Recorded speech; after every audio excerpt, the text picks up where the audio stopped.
పనులు చేసుకోకుండా ఫోన్లలో ఏంది వీడు? రే వెళ్ళిపోరా ఇంటి నుంచి. సార్ ఏమండి సార్? కస్టమర్లు వచ్చినప్పుడు పని చూసుకోరా అంటే గర్ల్ ఫ్రెండ్ తో వీడియో కాల్ మాట్లాడుతున్నాడు. ఉండలేను సార్, ఏదో తెలియక.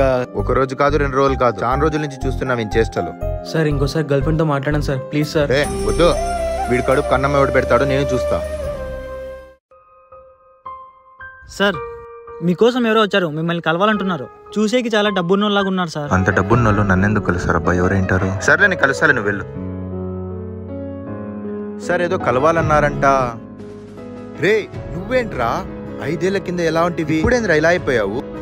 సడన్ గా ఇంత చేంజ్ ఎలా రా ఇదంతా? నేను నా గర్ల్ ఫ్రెండ్ తో రొమాన్స్ కాదు, తను నాకు స్టడీస్ గైడ్ చేసేది, చదివించేది. అలా ప్రతిరోజు పార్ట్ టైం జాబ్ చేస్తూ చదువుకునేవాడిని. మనిషి అనుకుంటే ఏమని చేయగలడు, కానీ దానికి సమయం సందర్భం ఉంటుంది. అప్పుడేదో నేను తెలియక చేశాను, కానీ ఇప్పుడు నేను ఇలా చూస్తుంటే చాలా గర్వంగా ఉందిరా.